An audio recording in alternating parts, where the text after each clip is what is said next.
શ્રીહરિની સ્તુતિ કરી ત્યારે તેઓ માત્ર લીલાપૂર્વક તેમના પર અનુગ્રહ કરવા તૈયાર થઈ ગયા.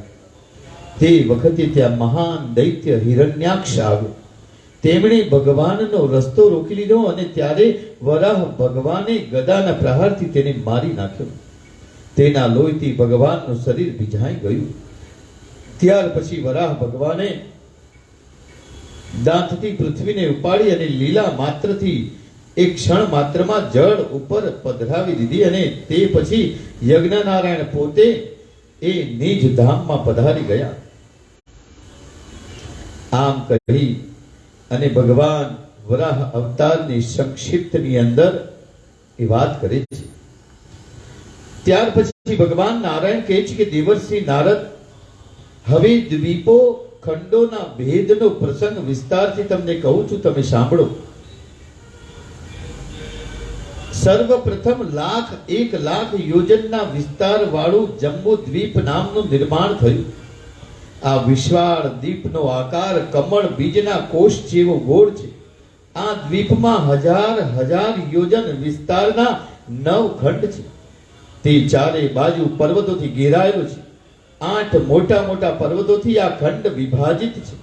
2 ખંડો જે દક્ષિણથી ઉત્તર સુધીના વિસ્તારના છે તે ધનુષ આકારનો છે. આ ખંડોમાં ઘણી નદીઓ અને સમુદ્રો પણ આવેલા છે. ઈલાવ્રત ખંડની દક્ષિણ તરફ નિષદ અને હેમકુટ હિમાલય નામના અત્યંત લાંબા અને પહોળા પર્વતો પણ શોભી રહ્યા છે. આ પર્વતો 10,000 યોજન ઊંચા છે. હરિવંશ, કિમપુરુષ અને ભારતવર્ષ આ ત્રણેય ખંડોનું વિભાગગાર યથાર્થ વર્ણન કરે છે.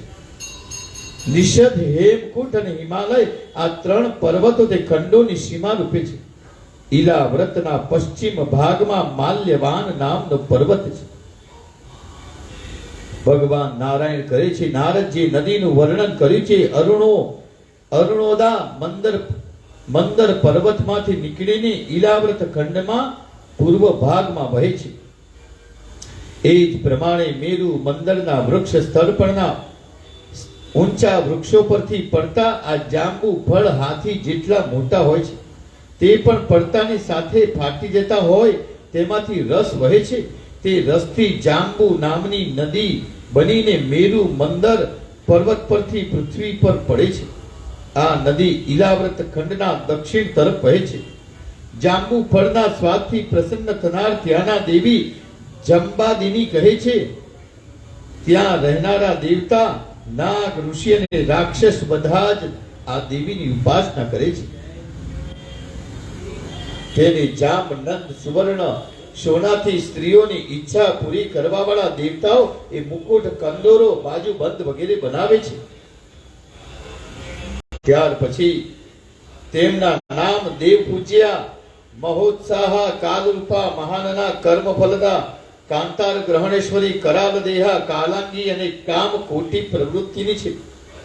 આ નામોથી અહીં દેવી ભગવતી જગદંબાની પૂજાનું વિશેષ મહત્વ છે.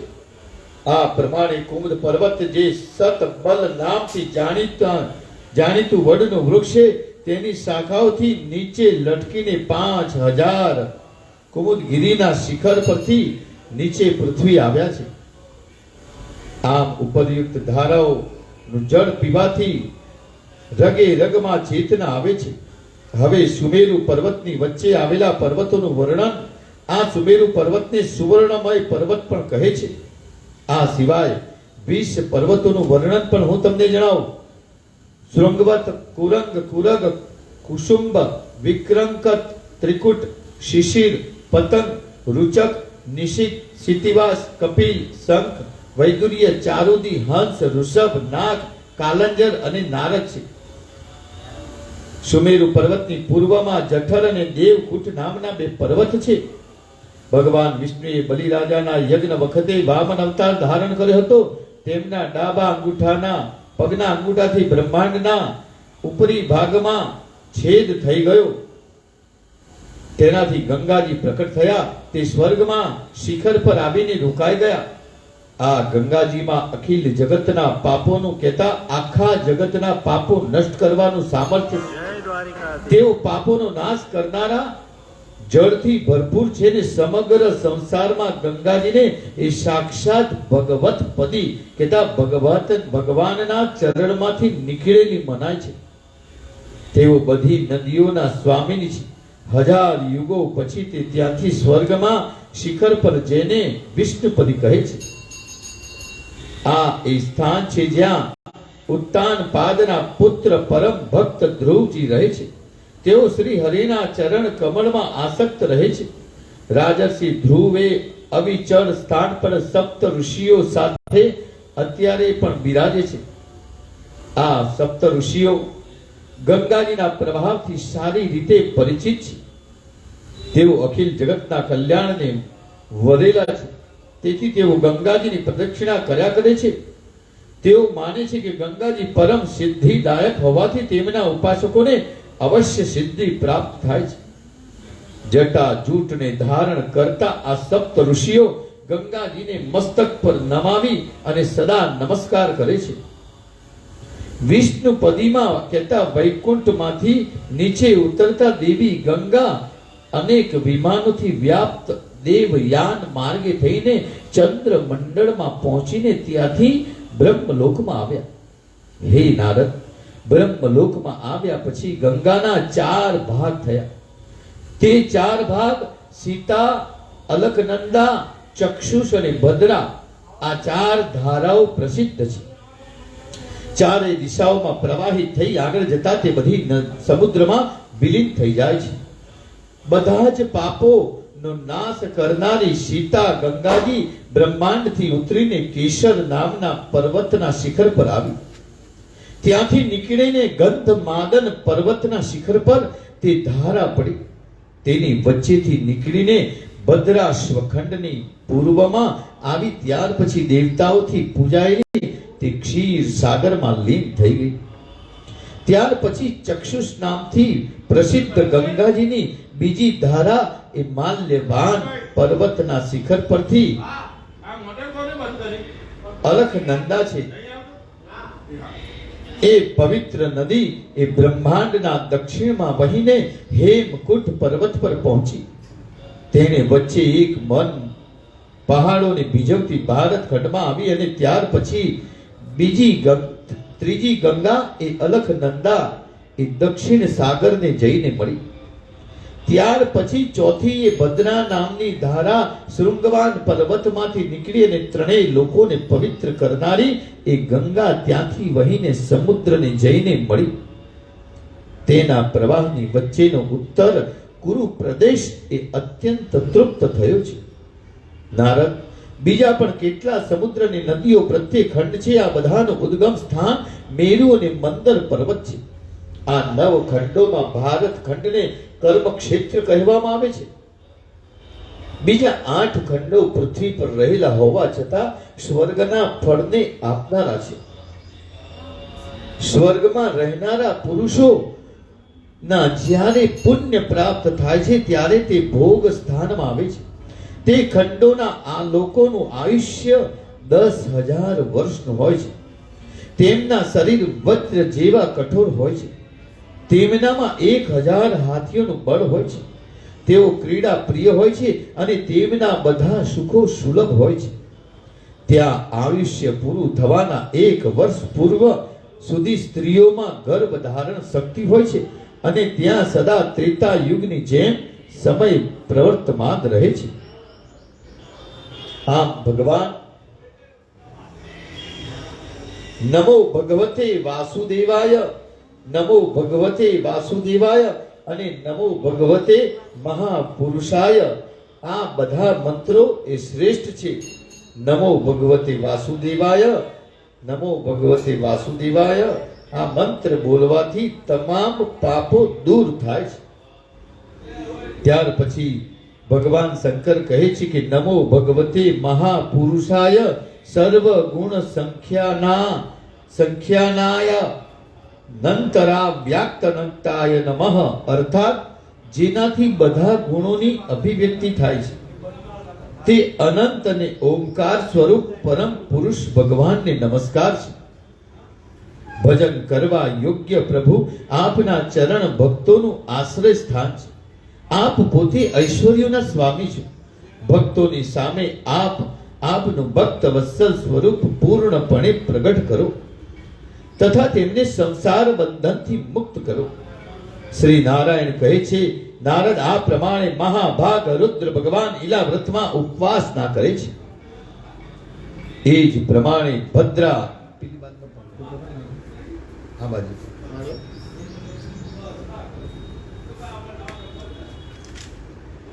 આ પ્રમાણે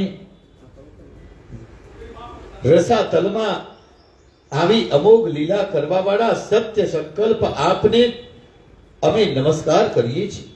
આ પ્રમાણે ભગવાન હયગ્રીવની સ્તુતિ કરતા આ ભદ્ર શ્રવા નામના મહાત્મા એ ભગવાન શ્રી હરિના ગુણોનું વર્ણન કરે છે. જે મનુષ્ય આ પાવન ચરિત્રને વાંચે છે અથવા સાંભળે છે તે પાપોમાંથી મુક્ત થઈ જાય છે. દેવીના દિવ્ય ધામને તે પ્રાપ્ત થાય છે. શ્રી નારાયણ કહે છે કે નારદ હરિવંશ ખંડના પાપોના નાશ કરવા વાળા ભગવાન નરસિંહ સ્વરૂપે રહે છે. ભક્તો પર તે હંમેશા કૃપા કરે છે. મહાભાગવત પ્રહલાદના હૃદયમાં નૃસિંહ ભગવાનની અનન્ય ભક્તિ છે. તેઓ ભગવાનના ગુણોને સારી રીતે જાણે છે. તેથી પરમયોગી ભગવાન નૃસિંહના પ્રિય રૂપના દર્શન કરીને દાનવ શ્રેષ્ઠ પ્રહલાદજી તેમના ગુણોનું સ્તુતિ દ્વારા વર્ણન કરે છે. પ્રહલાદજી શું કહે છે કે ઓમ નમો ભગવતે નૃસિંહાય નમસ્તે જસે આવિર્ભવ વજ્રદ્રષ્ટ્ર કર્માશયાન રંધય તમોગ્રસ ઓમ સ્વાહા ઓ અભયમ મમાત્મની ભૂષ્ટા ઓમ ક્ષરૌમ. ઓમકાર સ્વરૂપ ભગવાન ઋષિને હું નમસ્કાર કરું છું. પ્રહલાદજી કહે છે, આપ અગ્નિ આદિ તેજના પણ તેજ છો. આપને નમસ્કાર છે હે વજ્ર નખ કેતા, જેના નખ વજ્ર કેતા લોઢા સમાન છે. હે વજ્ર દ્રષ્ટ કેતા લોઢા સમાન જેના દાંત છે. આપ મારી સામે પ્રગટ થાઓ અને પ્રગટ થાઓ મારી કર્મ વાસનાને ભસ્મ કરો. મારી અંદર જે કર્મની વાસના છે તેને તમે ભસ્મ કરો. મારા અજ્ઞાન રૂપી અંધકારને તમે નષ્ટ કરો. ઓમ સ્વાહા મારા અંતઃકરણને અભય કરીને પ્રકાશિત કરો. ઓમ ક્ષમ રૌમ પ્રભુ સમસ્ત જગતનું કલ્યાણ થાય. દુષ્ટ જનોની બુદ્ધિમાં શુદ્ધ ભાવના ઉત્પન્ન થાય. બધા પ્રાણીઓમાં પરસ્પર સદભાવના રહે. બધા એકબીજાના હિત ચિંતક બનો. અમારું મન સારા કાર્યોમાં પ્રવૃત્ત થાય અને અમારા બધાની બુદ્ધિ એ નિષ્કામ ભાવે ભગવાનમાં અને ભગવાન શ્રી હરિમાં જોડાયેલી રહે. હે નાથ, ઘર, સ્ત્રી, પુત્ર, ધન અને ભાઈ બંધુઓમાં અમારી આસક્તિ ન થાય. આસક્તિ થાય તો માત્ર ભગવાનના પ્રેમી ભક્તોમાં જ થાય. જે સંયમી પુરુષ માત્ર શરીર નિર્વાહ પૂરતા અન્નાદિથી સંતુષ્ટ રહે છે તેમને જેટલી શીઘ્ર સિદ્ધિ પ્રાપ્ત થાય છે તેટલી જલ્દી ઇન્દ્રિયોના વશમાં રહેનારાઓને થતી નથી. એટલે જે લોકો ઇન્દ્રિયો પોતાના વશમાં રાખે છે એ લોકોને થાય છે, પણ ઇન્દ્રિયોના જો વશમાં રહે છે તો તેમની થતી નથી. તેવા ભગવદ ભક્તોના સંગથી ભગવાનના તીર્થ સમાન પવિત્ર ચરિત્રો સાંભળવા મળે છે, જેમાં ભગવતીની આરાધના અસાધારણ શક્તિ અને પ્રભાવનું વર્ણન હોય છે. ભગવાનના લીલા ચરિત્રોને વારંવાર સાંભળનારના કાનો દ્વારા ભગવાન તેમના હૃદયમાં પ્રવેશ કરે છે. આવા ભગવદ ભક્તોનો સંગ કોણ ન કરે? જે મનુષ્યની ભગવાનમાં નિષ્કામ ભક્તિ હોય. નિષ્કામ કહેતા કોઈ જ કામના વગેરે નો ત્યાગ કરી અને કામ વિનાની જે ભાવના છે તેને નિષ્કામ ભક્તિ કહે છે. તેમાં હૃદયમાં સમસ્ત દેવતા, ધર્મ, જ્ઞાન વગેરે સંપૂર્ણ સદગણો સદગુણો સદા નિવાસ કરે છે. પરંતુ જે ભગવાનનો ભક્ત નથી તેનામાં મહાપુરુષોના આવા ગુણ ક્યાંથી આવે? તે તો જાત જાતના સંકલ્પો કરીને હંમેશા તુચ્છ એવા બહારના વિષયો તરફ દોડે છે.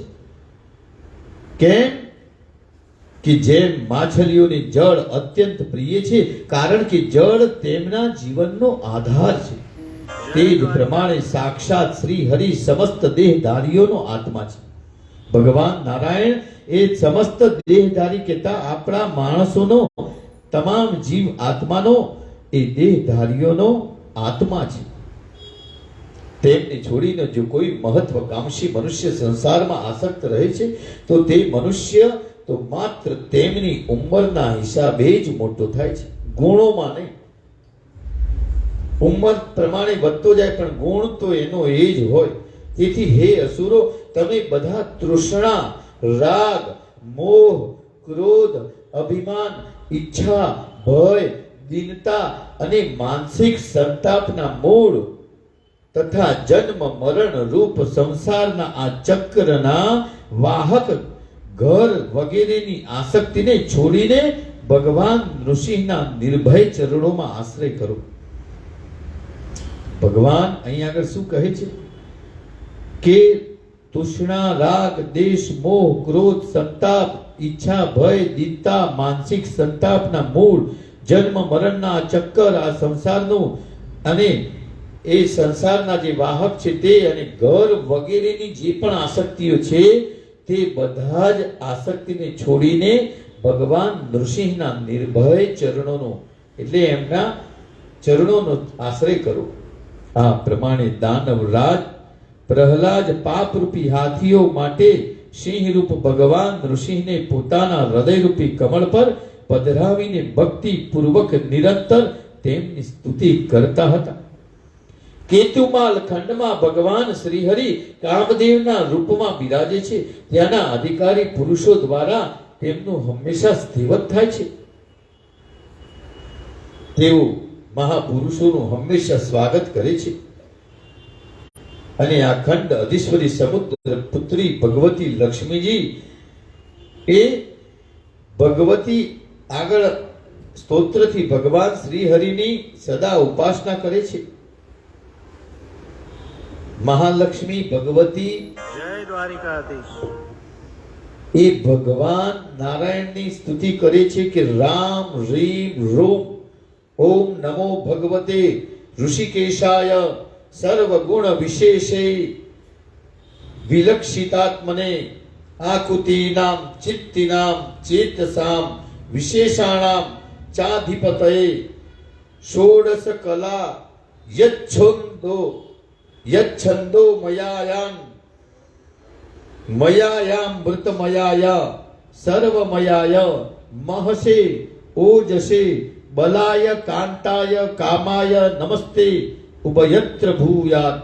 કહેતા નમો ભગવતે ઋષિકેશાય કે જે ઇન્દ્રિયોના સ્વામી, સંપૂર્ણ શ્રેષ્ઠ ગુણોના આશ્રય, જ્ઞાન, ક્રિયા અને સંકલ્પ શક્તિ તથા તેના વિષયોમાં અનેક 16 કળાઓથી જે સંયુક્ત વેદોક્ત કર્મોથી જે પ્રાપ્ત થનારા છે.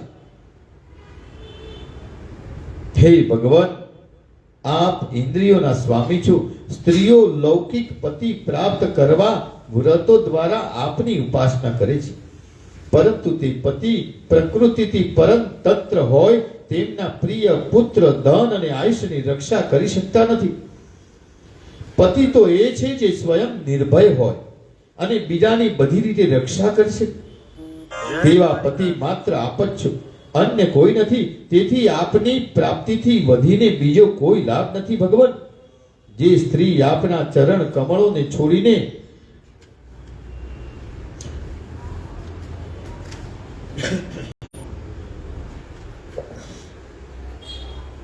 અન્ય પદાર્થો પ્રાપ્ત કરવા માટે જ્યારે ઉપાસના કરે છે તેને આપ તે જ અભિષ્ટ વસ્તુ આપો છો, પરંતુ તે ગમે ત્યારે નાશ પામે છે. તેથી આવી વસ્તુ માંગનારને તો છેવટે પસ્તાવવું જ પડે. હે અજીત, ઇન્દ્રિય સુખની ઈચ્છાવાળા બ્રહ્મા, રુદ્ર, દેવો તથા અસુરો વગેરે મારી પ્રાપ્તિ માટે કઠોર તપ કરે છે, પરંતુ આપના ચરણનું શરણું લીધા વિના તેઓ મને લક્ષ્મીજીને પામી શકતા નથી, કારણ કે હું સદા આપના હૃદયમાં રહું છું. હે અચ્યુત, ભક્તોના મસ્તક પર શોભતો આપનો જે વંદનીય ચરણ છે તે મારા મસ્તક પર રહે તેવી કૃપા કરો. પૂજનીય પ્રભુ, આપ લાંછન રૂપે તો મને વક્ષ સ્થળ પર ધારણ કરો જ છો. આપ સર્વ સમર્થ છો. આપની માયા લીલાઓને કોણ જાણી શકે? નારદ, આ પ્રમાણે કામદેવના રૂપમાં બિરાજેલા વિશ્વ બંધુ ભગવાન શ્રી હરિની લક્ષ્મીજીએ કેતુમાલ ખંડમાં ઉપાસના કરે છે. આ ખંડના અન્ય પ્રજાપતિ વગેરે દેવતાઓ કામના સિદ્ધિ માટે તેમની ઉપાસના કરે છે. રમ્ય ખંડમાં ભગવાન શ્રી હરિ મત્સ્ય રૂપ ધારણ કરીને બિરાજે છે.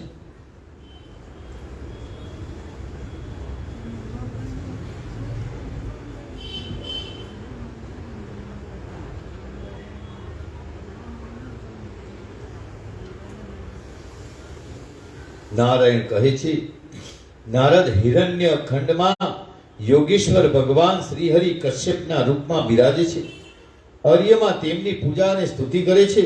અર્યમાં કહે છે કે નમો ભગવતે અકુપારાય સર્વ તત્વ ગુણ વિશેષેણાય નોપલ ક્ષિપ્ત સ્થાનાય નમો વર્ષમણે નમો ભૂમને નમો વસ્થાનાય નમસ્તે. જે સમયની સીમાથી પર સંપૂર્ણ સત્વાદી ગુણોના વિશેષણ વાળા જેમનું સ્થાન જાણી શકાયું નથી તે ઓમકાર સ્વરૂપ સર્વ વ્યાપક ભગવાન કશ્યપ રૂપને વારંવાર નમસ્કાર છે. પ્રભુ, અનેક રૂપે દેખાતું જે આ અર્થ સ્વરૂપ જગત છે તે આપની માયાથી જ દેખાય છે. આપ શ્રી હરિને નમસ્કાર છે. જરાયુજ, સ્વદેજ, અંડજ, ઉદ્ભિદ, જંગમ, સ્થાવર, દેવતાઓ, ઋષિઓ, પિતૃઓ, ભૂતો, ઇન્દ્રિયો, સ્વર્ગ, આકાશ, પૃથ્વી, પર્વત, સમુદ્ર, દ્વીપ, ગ્રહ અને નક્ષત્ર વગેરે જે કંઈ છે તે સર્વ એકમાત્ર આપ જ છો. આપના અસંખ્ય નામ, રૂપ અને આકૃતિઓ છે. વિદ્વાનોએ જે 24 તત્વો નક્કી કર્યા છે તે જે તત્વ દ્રષ્ટિની સામે નિવૃત્ત થાય છે તે પણ ખરેખર આપનું જ રૂપ છે. એવા સાંખ્ય રૂપ આપ ભગવાન શ્રી હરિને નમસ્કાર છે. આ પ્રમાણે અર્યમાં હિરણ્યમય ખંડના બીજા અધ્યાય સાથે દેવાદિદેવ સર્વભૂતમય ભગવાન કશ્યપ નારાયણની સ્તુતિ કરી તેમના ગુણાનુવાદ ગાય છે. ત્યાર પછી આ બધા યમ નિયમના પ્રભાવ અહીં આગળ ભગવાન બતાવે છે. જેમનું તત્વ મંત્રો વડે બરાબર સમજાય છે તે યજ્ઞ સ્વરૂપ છે. મહાન યજ્ઞ જેમનું વિગ્રહ છે તથા જે શુદ્ધ યજ્ઞ કરતા છે તે ત્રિયુગ મૂર્તિ અને ઓમકાર સ્વરૂપ વરાહ ભગવાનને વારંવાર નમસ્કાર છે. લાકડામાં રહેલા અગ્નિને પ્રજ્વલિત કરવા માટે મંથન કરનાર ઋત્વિજોની જેમ પરમ પ્રવીણ વિદ્વાન પુરુષો જેના દર્શન માટે મનરૂપી રવૈયાને શરીરથી મંથન કરનારને એ દર્શન આપનારા શ્રી હરિને નમસ્કાર છે. ભગવાન શ્રી હરિને વારંવાર નમસ્કાર કરી સર્જન કરવાની ઈચ્છા માત્રથી જેના માત્ર ઈશારાથી જ નિષ્પૃશ ઉત્પત્તિ થઈ જાય છે, સંહાર અને સ્થિતિ એ રીતે વ્યસ્ત થઈ જાય છે જેમ ચુંબકના સાન્નિધ્યથી જળ લોખંડને પણ હલન ચલન કરવામાં સમર્થ થઈ જાય છે. તેવા આપ સંપૂર્ણ ગુણો અને કર્મોના સાક્ષી શ્રી હરિને નમસ્કાર છે. જેમ એક હાથીને બીજો હાથી પછાડે તેમ આપની સામે લડવા આવેલા હિરણ્યાક્ષને લીલા માત્રથી મારીને મને કહેતા પૃથ્વીને આપે પોતાની દાઢોમાં અગ્રભાગ પર મૂકીને રસાતળમાંથી બહાર લાવનાર જગતના આદિ કારણ રૂપ સર્વશક્તિમાન વરાહ ભગવાનને નમસ્કાર છે.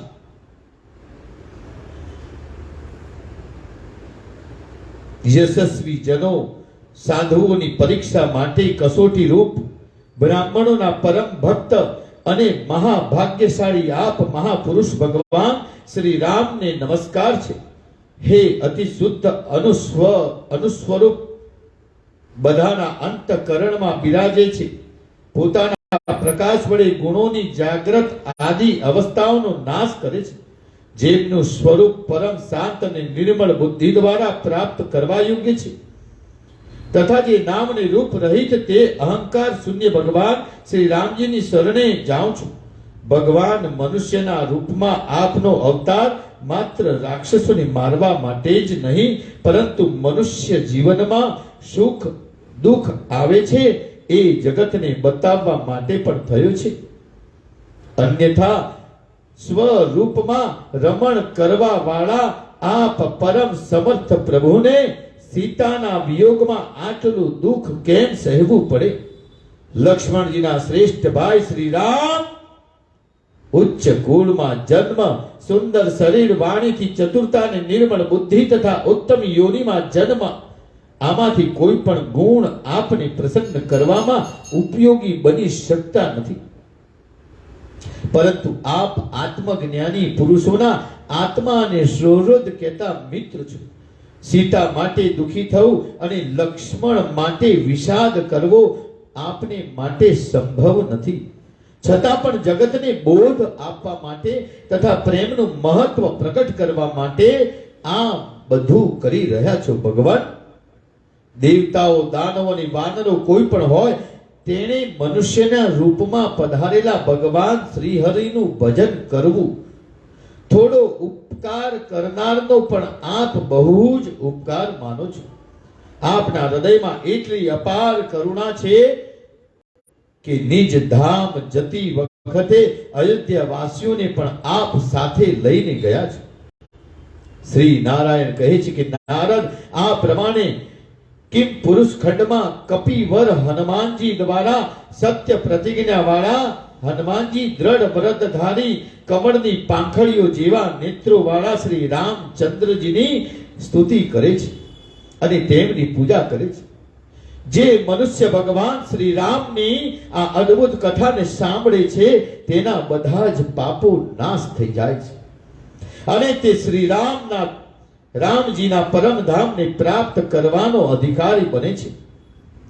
શ્રી નારાયણ કહે છે કે આ ભારત ખંડમાં હું સ્વયં આદિ પુરુષ નિવાસ કરું છું અને તમે નારદજી નિરંતર મારી સ્તુતિ કર્યા કરો છો.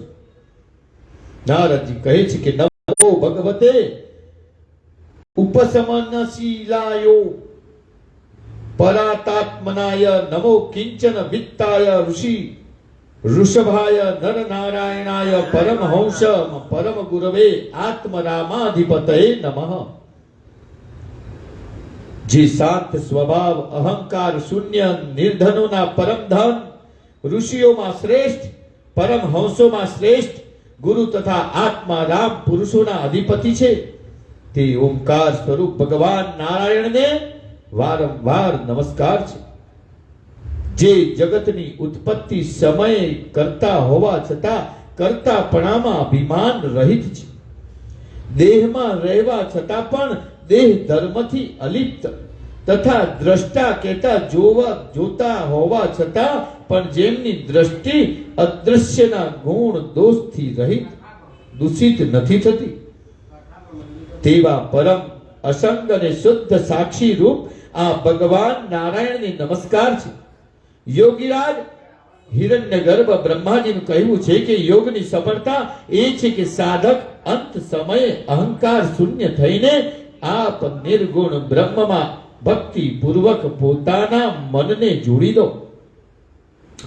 ભગવાન જે રીતે સંસારિક અને પરલૌકિક ભોગોની ઈચ્છા રાખનાર વ્યક્તિ એટલે આ સંસારિક પારલૌકિક, સંસારિક એટલે આ પૃથ્વી ઉપરની ને પારલૌકિક એટલે આ લોક સિવાયના ઉપર મૃત્યુ પછીના લોકની જે ઈચ્છા રાખનાર વ્યક્તિ સ્ત્રી પુરુષ અને ધનની ચિંતા કરતો ચાલ્યો જાય છે તે જ પ્રમાણે જો વિદ્વાન પણ પોતાનું અધમ શરીર છૂટી જવાના ભયથી ઘેરાયેલો રહેતો હોય તો તેની વિદ્વત્તા માત્ર પરિશ્રમ જ કહેવાય. હે ઇન્દ્રિયોના અધિષ્ઠાત્રા પ્રભુ, આપ મને સહજતાથી દ્રઢ થનારી ભક્તિ આપો, જેના આધારે હું આ મહામાયા અતિ સદૃઢ મમતા અને અહંકારને તરત કાપી નાખું. ભગવાન નારાયણની સદા સ્તુતિ થતી રહે છે. દેવર્ષિ, આ ભારત ખંડમાં જેટલી નદીઓ અને પર્વતો છે તેનું વર્ણન તમે સાંભળો. મલય, મંગલપ્રસ્થ, મૈનાક, ત્રિકુટ, ઋષભ, કુટક, કૌલ, શહ્ય, દેવગિરી, ઋષ્યમુખ, શ્રીશૈલ, વ્યંકટ, અદ્રી, મહેન્દ્ર, વારીધાર, વિંધ્ય, મુક્તિધામ, વૃક્ષ, પારિયાત્ર, દ્રોણ, ચિત્રકૂટ, ગોવર્ધન, રૈવતક, કકુબ, નીલ, ગૌરમુખ, ઇન્દ્રકીલ, કામગીરી પર્વતો છે. આ સિવાય પણ અનેક પુણ્યદાયી પર્વતો છે. તેમાંથી નીકળેલી સેંકડો અથવા હજારો નદીઓ છે, જેનું જળ પીવાથી, તેમાં સ્નાન કરવાથી અથવા દર્શનથી અથવા તેમના નામનું ઉચ્ચારણ કરવા માત્રથી પણ મનુષ્યોના ત્રણેય પ્રકારના પાપો નષ્ટ થઈ જાય છે. આ નદીઓ કઈ છે? તો તે છે તામ્રવર્ણી, ચંદ્રવંશા, કૃતમાલા, વટોદકા, હૈયાયસી, કાવેરી, વેણા, પયસ્વિની, તુંગભદ્રા, કૃષ્ણવેણા, શર્કરાવર્તકા, ગોદાવરી, ભીમરથી, વિંધ્યા, પયોષ્ણિકા, તાપી, રેવા, સરસા, નર્મદા, સરસ્વતી, ચર્મણવતી, સિંધુ,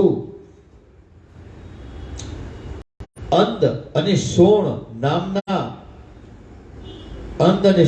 નામના બે મહાન ધરા કહેતા ઋષિકુલ્યા ત્રિશામાં મહાનદી, વેદસ્મૃતિ, કૌશિકી, એ યમુના, મંદાકિની, દ્વેષવતી, ગોમવતી, સરયુ, રોગવતી, સપ્તવતી, સુષુમા, સતદ્રુ, ચંદ્રભાગા, મરુદવૃધા, વિતસ્થા, અસિકિની તથા વિશ્વા, આ પ્રમાણેના વિવિધ નામોથી એ નદીઓ જાણીતી છે કે જેના માત્ર નામ શ્રવણ કરવાથી, બોલવાથી અથવા સાંભળવાથી જ તમામ પાપો, 3 પ્રકારના પાપો લખ્યા છે કે આના નામનું ઉચ્ચારણ કરવાથી પણ મનુષ્યોના 3 પ્રકારના પાપો નષ્ટ થઈ જાય છે. પેજ નંબર 612, ફકરા નંબર 2 અને નીચેથી 8મા નંબરની લીટી ઉપર લખેલું છે. નારદ, આ ભારત ખંડમાં જન્મ લેનાર મનુષ્ય પોતાના સાત્વિક, રાજસિક અને તામસિક કાર્યોના પ્રભાવથી જ દિવ્ય, માનવ અને નરક યોનિઓ ભોગવવી પડે છે. પોતાના વર્ણાશ્રમ પ્રમાણે વ્યવહાર કરવાથી ભારતના લોકોને મોક્ષ મળી જાય છે.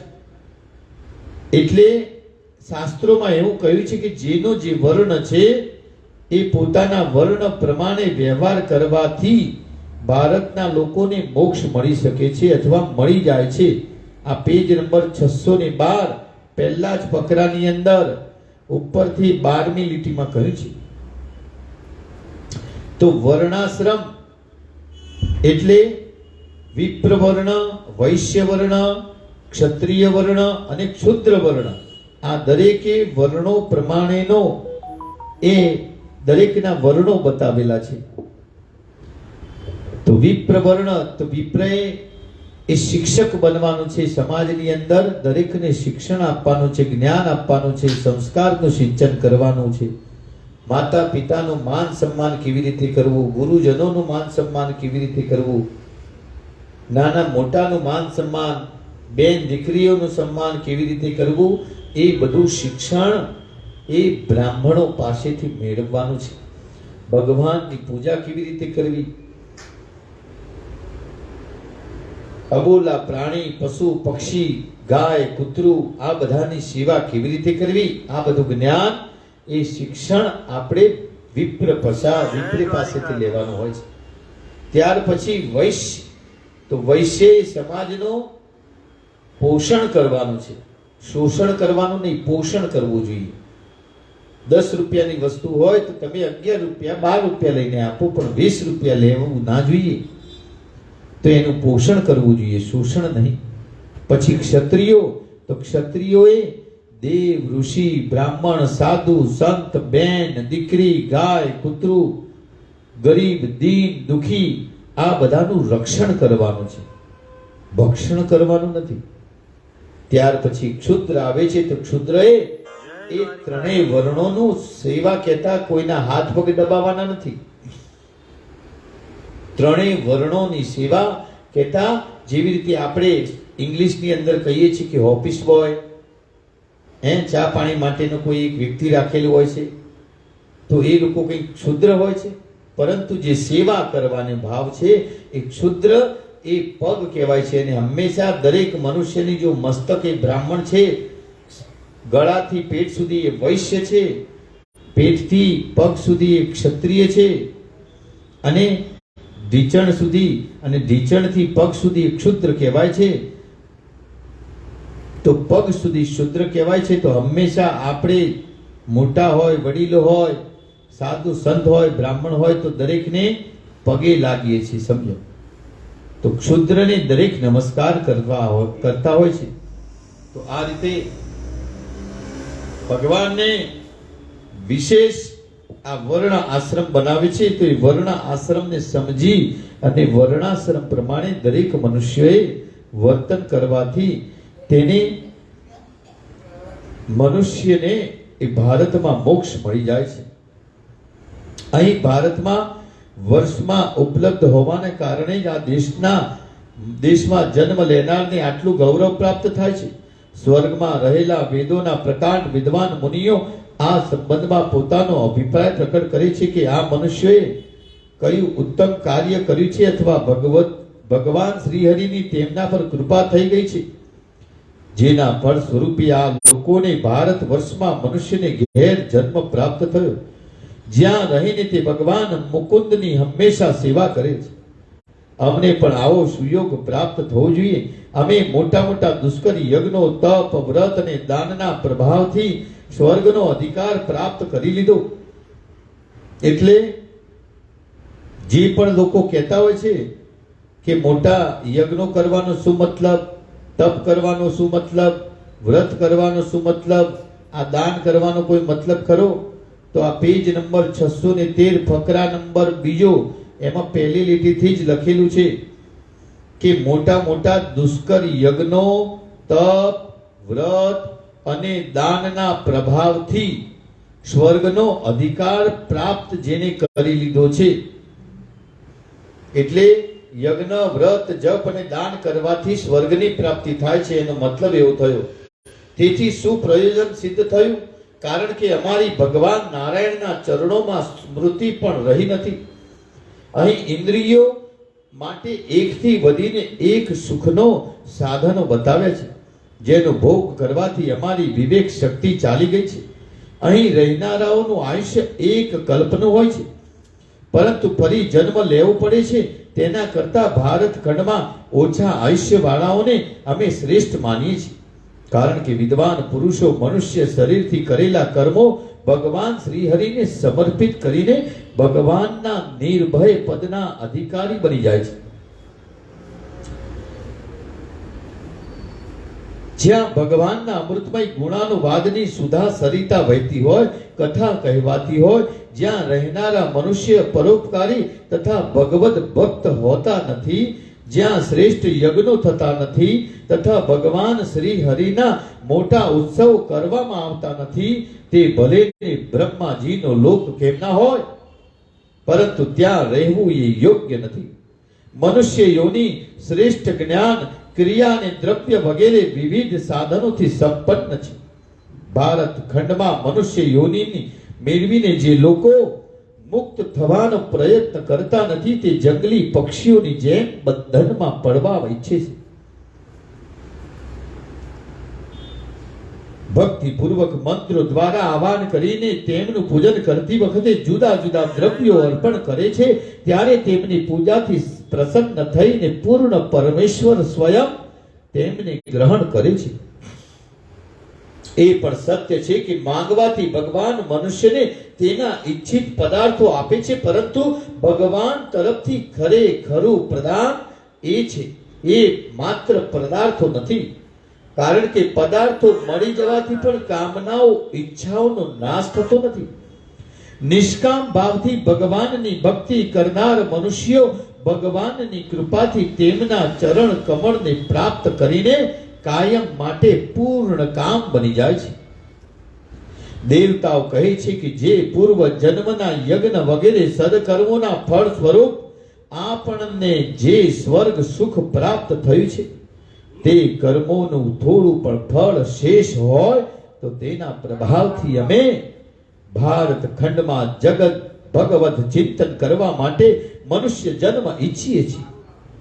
કારણ કે આ ખંડમાં શ્રી હરિ તેમના ભક્તોનું પરમ કલ્યાણ કરે છે. નારદ, જય દ્વારિકાધીશ. જમ્બુ દ્વીપમાં બીજા 8 પ્રસિદ્ધ ઉપદ્વીપો પણ બતાવેલા છે. સગર રાજાના પુત્રોએ અશ્વમેધના ઘોડાને શોધતા હતા ત્યારે તેઓ તે ઉપદ્વીપો કયા છે એ તમે સાંભળો.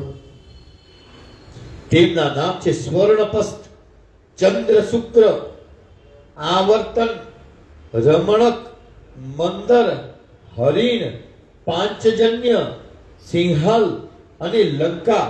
આમ જમ્બુ દ્વીપનું પ્રમાણ વિસ્તારથી મેં તમને કહ્યું. હવે પ્લક્ષ વગેરે 6 દ્વીપોનું વર્ણન તમે સાંભળો.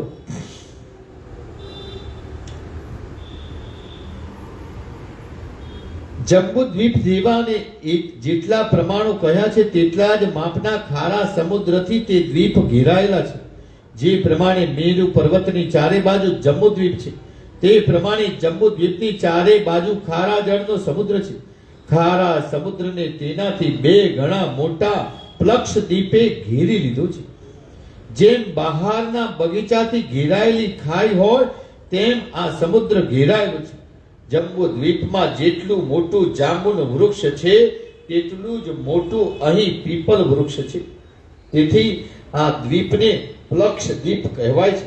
ત્યાં નિશ્ચયપણે સુવર્ણમય અગ્નિ દેવતાઓનું સ્થાન છે. આ 7 જીભ વાળા સપ્ત જીવ અગ્નિદેવ મહારાજ પ્રિય વ્રતના પુત્ર છે. તેમનું નામ ઇદમ જીવ છે. તેનો પ્લક્ષ દ્વીપના શાસક છે. પ્રિય વ્રત રાજાને પોતાના દ્વીપના 7 ભાગ કરીને 7 પુત્રોને વહેંચી આપ્યા અને પોતે આત્મજ્ઞાની પુરુષોએ માન્ય કરેલી યોગ સાધનામાં જોડાઈ ગયા. તે યોગ સાધનાના પ્રભાવથી તેમને ભગવત પ્રાપ્તિ થઈ. પ્લક્ષ દ્વીપના શિવ, યવસ, ભદ્ર, શાંત, ક્ષેમ, અમૃત અને અભય નામના પ્રસિદ્ધ અને દર્શનીય આ 7 ખંડ છે. આ 7 ખંડોમાં 7 નદીઓ અને 7 પર્વતો છે. અરુણા, નૃમણા, અંગીરસી, સાવિત્રી, સુપ્રભાતિકા, રતંભરા અને સત્યંભરા આ નામો વાળી પ્રસિદ્ધ નદીઓ છે. અને મણિકૂટ, વજ્રકૂટ, ઇન્દ્રસેન, જ્યોતિષ્માન, સુપર્ણ, હિરણ્યષ્ટિવ અને મેઘમાલ આ નામના 7 પર્વતો પ્લક્ષ દ્વીપના છે.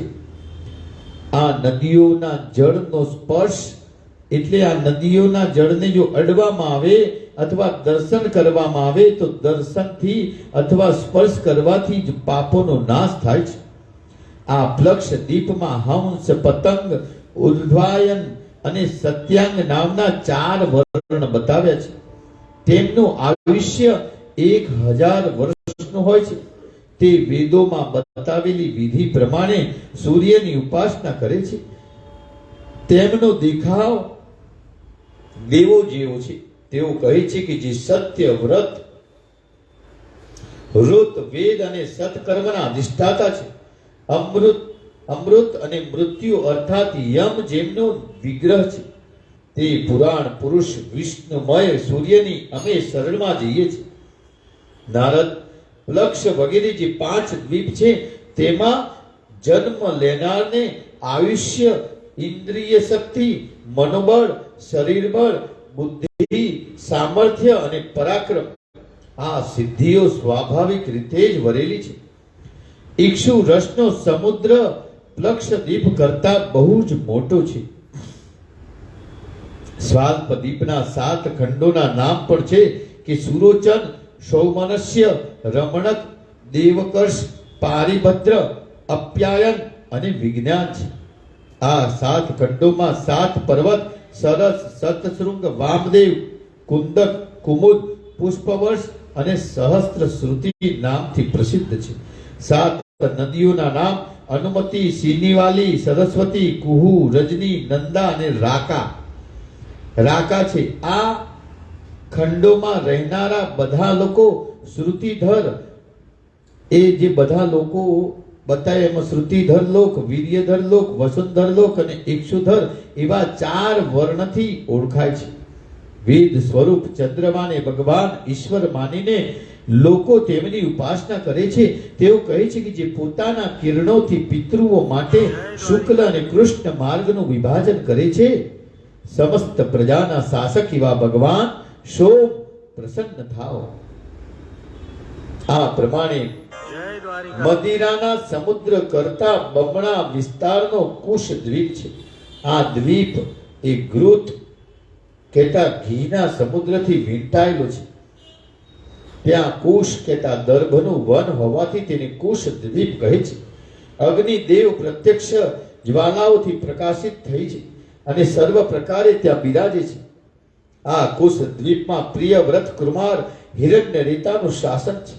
હિરણ્યરેતાએ આ દ્વીપમાં 7 ખંડ કરીને તેમના 7 પુત્રોને વહેંચી આપ્યા. તેમના 7 પુત્રો કયા છે? તો વસુદાન, દ્રઢરુચિ, નાભિગુપ્ત, સ્તુત્યવ્રત, વિવિત અને ભામદેવ નામે હતા. તે ખંડોની સીમા નક્કી કરનાર ચક્ર, ચતુર્શૃંગ, કપિલ, ચિત્રકૂટ, દેવાનિક, ઉદ્ધવરોમા અને દ્રવિણ નામના 7 પર્વતો. ત્યાં 7 નદીઓ પણ છે. તેના નામ રસકુલ્યા, મધુકુલ્યા, મિત્રબિંદા, શ્રુતિબિંદા, દેવગર્ભા અને ગૃત્યુચ્ચા અને મંત્રમાલિકા છે. કોષદ્વીપના બધા નિવાસીઓ આ નદીઓનું પાણી પીએ છે અને કુશલ, કોવિદ, અભિયુક્ત અને કુલક નામના 4 વર્ણ ત્યાં રહે છે. તેઓ અગ્નિને ભગવાનનું રૂપ માનીને યજ્ઞાદિ કર્મો કુશળતાથી કરવા રૂપ ઉપાસના કરે છે. બધા લોકો વેદના જ્ઞાતા અને શ્રેષ્ઠ દેવતાઓ છે, તેજસ્વી છે. અને એ લોકો પ્રાર્થના કરે છે કે જાત વેદ કહેવાતા ભગવાન અગ્નિદેવ આપ પરબ્રહ્મ પરમાત્માને પોતે હવ્ય પહોંચાડો. તેથી શ્રી હરિના અંગરૂપ દેવોના યજ્ઞ તે પરબ્રહ્મને જ આપ અર્પણ કરજો. આ પ્રમાણે પ્રાણીઓ દ્વારા અગ્નિરૂપ ભગવાન શ્રી હરિની ઉપાસના કરવામાં આવે છે.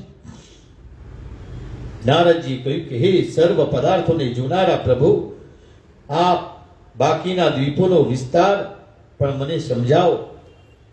આમ પ્રમાણે દધી, મંડોક સમુદ્રની આગળ બધા જ સમુદ્રોનું અહીંયા આગળ વર્ણન છે. આપણે જે કહીએ છીએ ને ક્ષીરસાગર, એ ક્ષીરસાગર દૂધનો, દહીંનો, મધનો બધાના સાગરો બતાવે છે.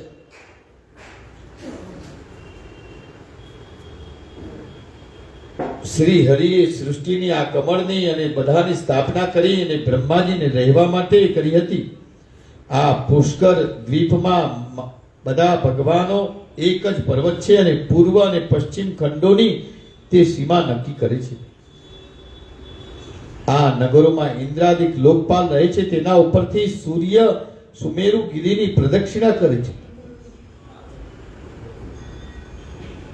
સૂર્યના રથનું ચક્ર સંવત્સરનું પ્રતીક છે. દેવયાન અને પિતૃયાન માર્ગથી સૂર્ય આગળ વધે છે. પ્રિયવતના પુત્ર વિતિહોત્ર અહીંના રાજા હતા. તેમણે આ દ્વીપને 2 ભાગમાં વહેંચી દીધો. તેમના રમણ અને ઘાતકી નામના 2 પુત્રો હતા. તે બંને પુત્રોને બંને ખંડ વહેંચી આપ્યા અને વિતિહોત્ર નામ તેમના મોટા ભાઈઓની જેમ ભગવાનની ભક્તિ કરવા લાગ્યા. આપ કર્મમય બ્રહ્મના સાક્ષાત વિગ્રહ છો એમ ભગવાન સ્વરૂપ એવા બ્રહ્માજીને નમસ્કાર છે એમ કહી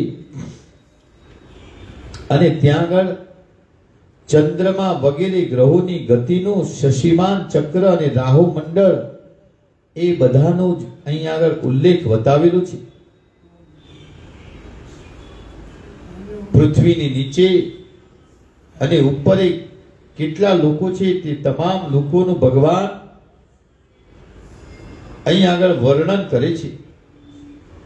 સૂર્યની 10,000 યોજન નીચે રાહુ મંડળ છે.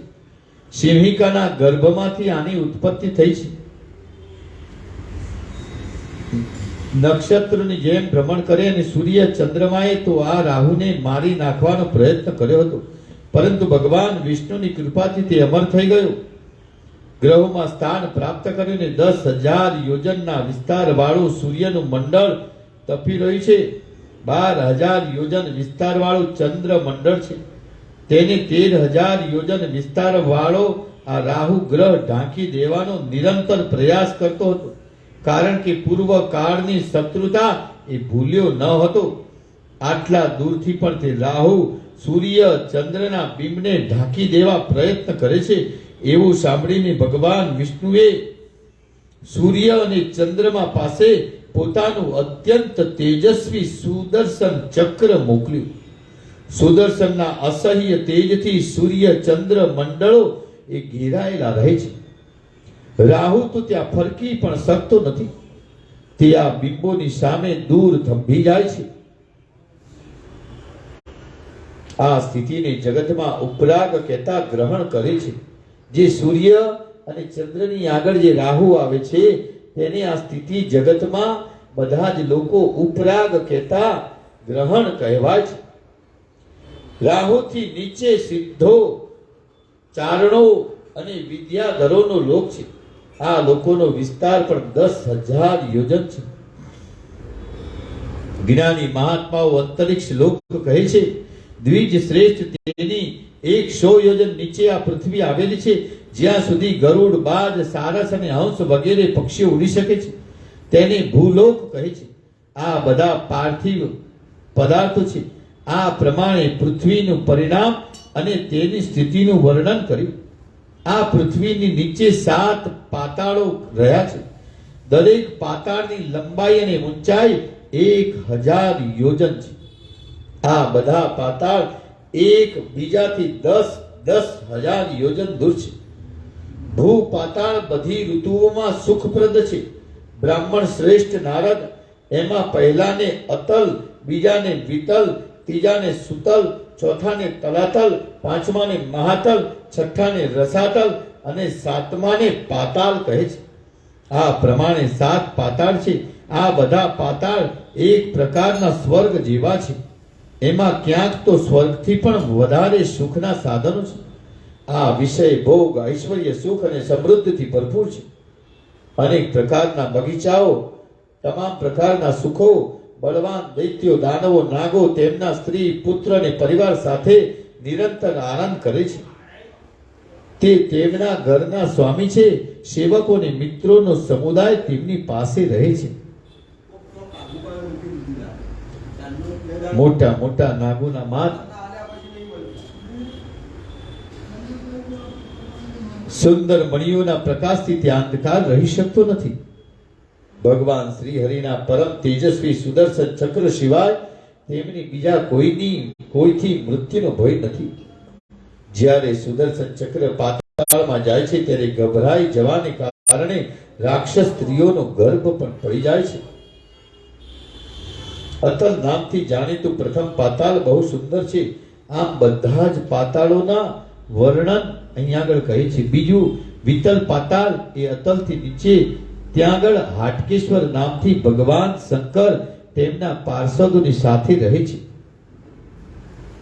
આ અટલ જે કહેવાય છે એ અટલની અંદર આ પાતાળમાં બલ નામનો દાનવ રહે છે. તે અભિમાની મય દાનવનો પુત્ર છે. તેને 96 પ્રકારની માયા રચી છે, જેનાથી બધી પ્રકારની કામનાઓ સિદ્ધ કરવામાં મદદ મળે છે. માયાવી લોકો તેમાંથી કેટલીક માયાને તરત સમજી જાય છે. તે બળવાન દૈત્ય ખૂબ જ પરાક્રમી છે. બીજા તલમાં હાટકેશ્વર ભગવાન શિવ એ બ્રહ્મા દ્વારા રચેલી સૃષ્ટિને વધારવાના હેતુથી અહીં રહે છે. દેવતાઓના પૂજ્ય ભગવાન શંકર અહીં માં ભવાની સાથે બિરાજે છે. આ પાતાળમાં ભગવાન શંકર અને પાર્વતીજીના તેજથી હાટકી નામની એક નદી નીકળે છે. વાયુની પ્રેરણાથી સળગી ઉઠેલું અગ્નિ તે નદીનું જળ પીવે છે.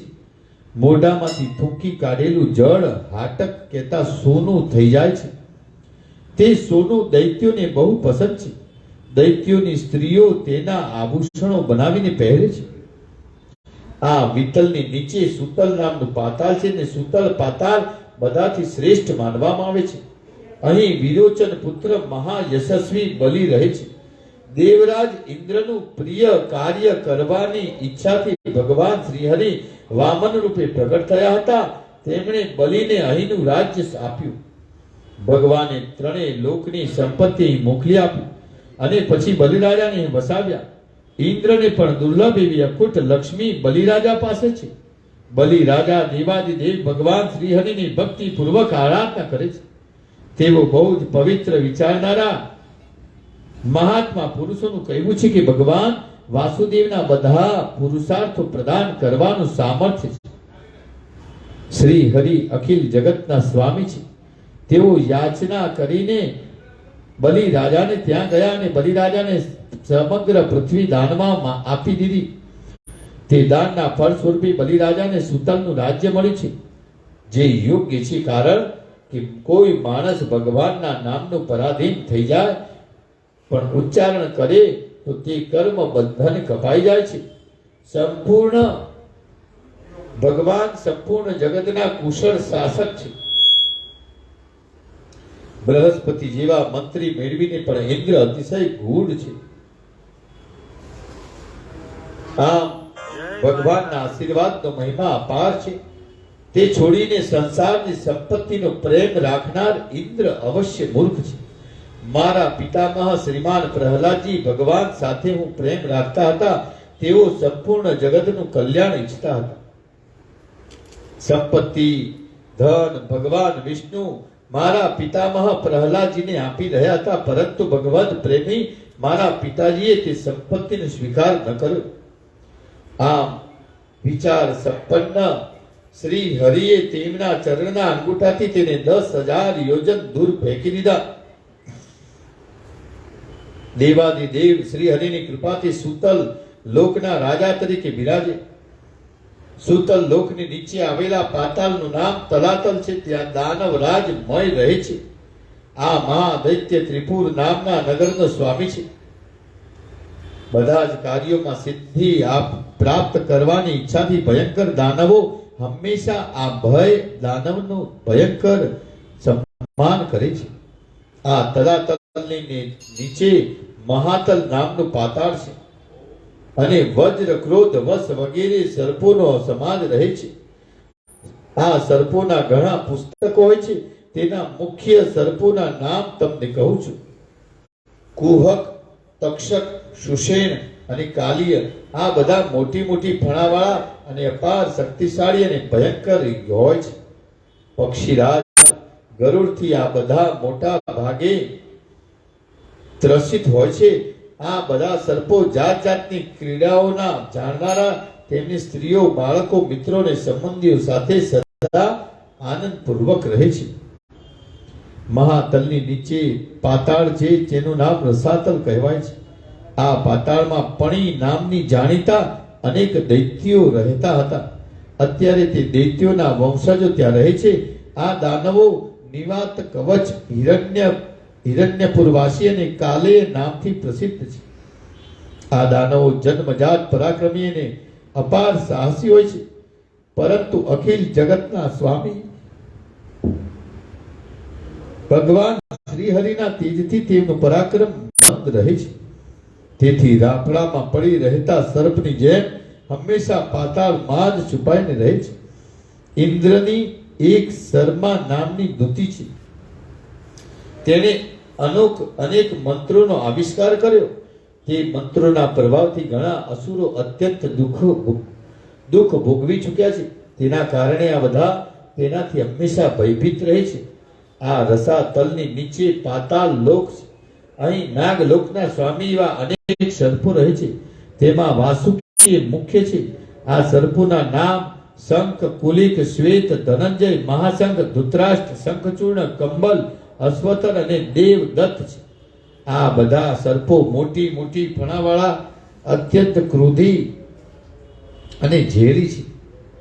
આમાંથી કેટલાય સર્પો 5, 7, 10, 100 અને 1000 મસ્તકોથી શોભી રહ્યા છે. તેમના મસ્તક પરના મણિ હંમેશા ચળકતા રહે છે. ક્રોધાગ્નિથી બળી રહેલા આ સર્પો તેમના મણિઓના તેજથી પાતાળના ઘોર અંધકારનો નાશ કરે છે. પાતાળ લોકની નીચે 30,000 યોજન દૂર ભગવાન શ્રી હરિની એક તામસી કલા સર્પના રૂપમાં બિરાજે છે.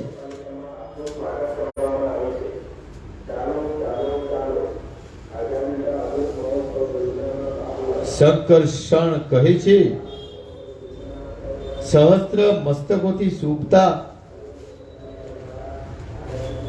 ભગવાન શેષ નારાયણ અનંત કહેવાય છે. તેમના મસ્તક પર શીત ગોળાકાર એ ભૂમંડળ સરસવના દાણા જેવું દેખાય છે. આ શેષ ભગવાનના મનમાં જ્યારે સૃષ્ટિનો સંહાર કરવાની ઈચ્છા થાય છે ત્યારે તેમની ભ્રુકુટી વચ્ચેથી 11 રુદ્ર મૂર્તિથી શોભતા સંકર્ષણ નામના રુદ્ર પ્રગટ થાય છે. તેમને 3 નેત્રો હોય છે અને તેઓ હાથમાં 3 ધારવાળું ત્રિશૂળ ધારણ કરીને ઊભા હોય છે. તેઓ અપાર શક્તિશાળી હોય છે. તેમનો ઉદ્દેશ્ય માત્ર જગતનો સંહાર કરવાનો હોય છે. ભગવાન શેષ નાગના બંને ચરણના લાલ નખો અત્યંત શોભાયમાન હોય છે. જય દ્વારિકાધીશ. ભગવાન અત્યંત ઉદાર છે. તેમનું બળ અને પરાક્રમ એ અપાર છે. દેવાદિદેવ ભગવાન શેષ નારાયણ આસમાની રંગના વસ્ત્રો પહેરે છે. તેમના માત્ર એક કાનમાં કુંડળ હોય છે. હળની ટોચ પર પોતાની પુષ્ટ પૂજા તેમણે મૂકી છે. શ્રેષ્ઠ પુરુષો કહે છે કે ભગવાન શેષ નારાયણ અત્યંત ઉદાર હૃદયના પરમ પ્રધાન દેવતા અને સુવર્ણમયી પૃથ્વી મદોન્મત્ત હાથીની પીઠ પર બેસાડી અંબાડીની જેમ તેમના મસ્તક પર શોભાયમાન છે. આમ બધા જ પછી નરકોનું વર્ણન અહીં આગળ આવે છે. તમામ પ્રકારના તામિશ્ર વગેરે નરકોનું વર્ણન યમદૂતો તેને કરોડો ચાબકા મારે છે. તામિશ્ર નામના નરકમાં ઘસડે છે અને અનેક યાતનાઓ આપે છે. તે જીવ અત્યંત દુઃખી થઈ જાય છે. જે પુરુષ કોઈ સ્ત્રી સાથે તેના પતિને છેતરીને સમાગમ કરે છે તેને યમરાજના દૂતો અંધતા મિશ્ર નામના નરકમાં લઈ જાય છે. તેની સૃષ્ટિ અને દ્રષ્ટિ અને બુદ્ધિ તરત નાશ થઈ જાય છે. ત્યાંથી જીવને અસહ્ય વેદના સહેવી પડે છે. આવા જીવને કપાયેલા વૃક્ષની જેમ નરકમાં પડતા જરા પણ વાર લાગતી નથી. એ જ કારણે એ નરકને વિદ્વાનો અંધતા તામિસ્ત્ર કહે છે. આ મારું છે, આ હું છું. મારી મમતા આખી ને બીજાનો દ્વેષ કરીને પોતાના પરિવારના ભરણ પોષણમાં વ્યસ્ત રહેનારા પ્રાણી મૃત્યુ પછી પોતાના અશુભ કર્મના પ્રભાવથી રૌરવ નામના નરકમાં જાય છે. આ નરક અત્યંત ભયંકર છે. નરકમાં જેના હાથે જે પ્રાણીઓની હિંસા કરવામાં આવી હોય તે બધા પ્રાણીઓ રૂરુ નામના ભયંકર જંતુ બનીને આ નરકમાં રહે છે. અને જ્યારે મારનાર પ્રાણી ત્યાં પહોંચે છે ત્યારે તેને અત્યંત દુઃખ આપે છે. આ લક્ષણના કારણે પુરાણ વેદતા વિદ્વાનો આ નરકને રૌરવ કહે છે.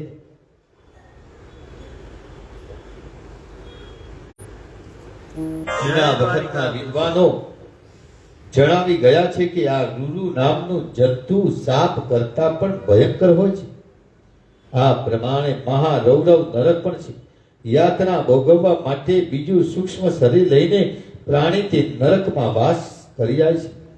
માંસ ખાનાર રૂરુ નામના જંતુ તે નરકમાં પડેલા જીવનના માંસને તોડી નાખે છે.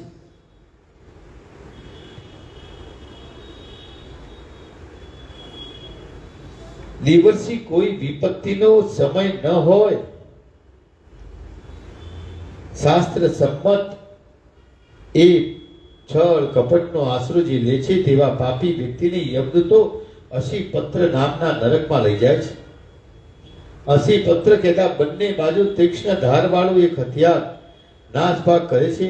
ત્યારે બધું શરીર છેદાઈ જાય છે અને શરીર છેદાઈ જવાથી હવે હું મરી ગયો કહીને બૂમો પાડે છે. અતિશય દુઃખી થઈને તે ડગલે ને પગલે પડી જાય છે. જે પુરુષ રાજા અથવા રાજ્યનો કર્મચારી થઈને અધમ પૂર્વક શાસન કરે છે, બ્રાહ્મણોને શારીરિક સજા કરે છે, તે શુકર મુખ નામના નરકમાં પડે છે. બળવાન દૂતોના શરીરને શેરડીની જેમ શેરડીનો રસ કાઢી એવી રીતના યંત્રમાં નાખીને પીલે છે. તો આવી રીતે એને બધા જ નરકોની યાત્રા અહીં આગળ પેજ નંબર 635 34 35 ઉપર આ બધી વસ્તુ લખેલી છે. તો જે પ્રાણીઓનું જીવન વિશ્વાસુ લોકો પર નિર્ભય છે એ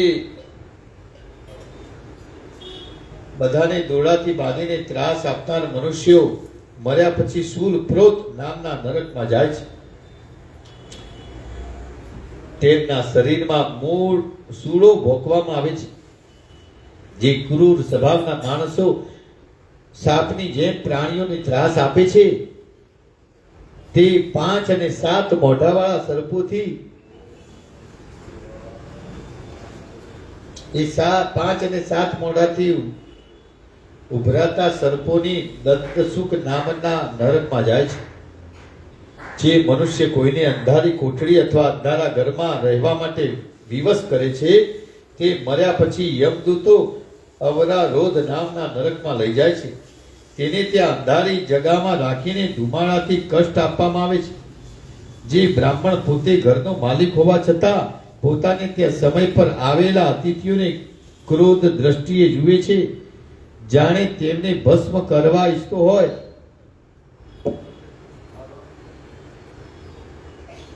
તેવા પાપી બ્રાહ્મણને મૃત્યુ પછી યમદૂતો એવા નરકમાં લઈ જાય છે જ્યાં કાગડા, કંક અને ગીધ જેવા અનેક ક્રૂર પક્ષીઓ વજ્ર જેવી ચાંચથી નરકમાં ગયેલા જીવની આંખો ફોડી લે છે. જે આવા શરીરના પરિવર્તનને લીધે આ નરકનું નામ પર્યાય વર્તન રાખવામાં આવ્યું છે. જે આ જન્મમાં પોતાને ધનવાન ગુણવાન સમજીને બીજાને વક્ર દ્રષ્ટિએ જુએ છે, જે શંકાશીલ છે તથા ધન જેનું ક્યાંય શાંતિ મળતી નથી, જે યક્ષની જેમ સંપત્તિની રક્ષામાં જ લાગેલું રહે છે, એવો અધમ મનુષ્ય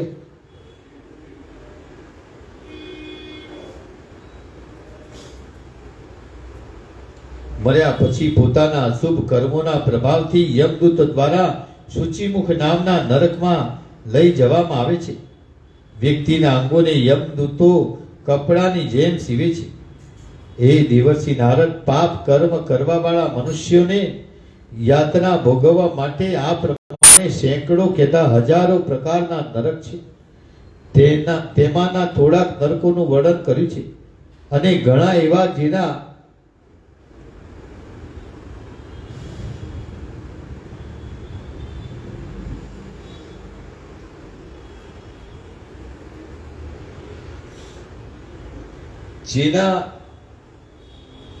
ધર્મ પરાયણ મનુષ્ય સુખદાયી પૂજા અને આરાધના ધર્મ કરે છે.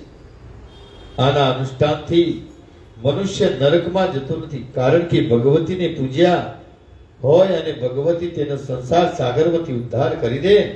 એવી જ રીતે આ કથાનું આનું સાંભળવા માત્રથી જ એની સદગતિ થઈ જાય છે. આમ સૂર્ય, ચંદ્ર વગેરે વર્ણન આપણે સાંભળ્યું. નારદજી આગળ કહે છે કે કળિયુગના ભાવિ ચરિત્રનો કાળમાળ અને કૃષ્ણ ભગવાનની લીલાનું વર્ણન અહીં આગળ આપણને જણાવે છે. ત્યારબાદ ગંગાજી એમનું ધ્યાન અને સ્તુતિને વર્ણન રાધા કૃષ્ણના અંગમાંથી જ ગંગાનો જે પ્રાદુર્ભાવ થયો એની એ કથા છે. ભગવાન નારદને કહે છે કે નારદ સાંભળો, હવે હું આ પાપ નાશક પુણ્યકારક સ્તોત્ર કહું છું. ભગવાન શંકરનું સંગીત સાંભળીને મોહિત થયેલા શ્રી કૃષ્ણના અંગથી પ્રગટ થયેલા અને શ્રી રાધાજીના અંગ રસથી યુક્ત ગંગાજીને હું પ્રણામ કરું છું. એમ આ પ્રમાણે 21 પદોમાં ગંગાજીની સ્તુતિ કરી. આ ઉત્તમ સ્તોત્રનો પાઠ કરવા માત્રથી, શ્રવણ કરવાથી પાપ નષ્ટ થઈ જાય છે અને પુણ્યની પ્રાપ્તિ થાય છે. જે મનુષ્ય સવારે ઉઠીને આ પવિત્ર ગંગા સ્તોત્રનો પાઠ કરે છે તેના મન પર અશુભ સ્વપ્નો અનિષ્ટ પ્રભાવ નાખી શકતા નથી અને ગંગા સ્નાનનું ફળ મળે છે. ભગવાન નારાયણ કહે છે કે ભગીરથ રાજા, આ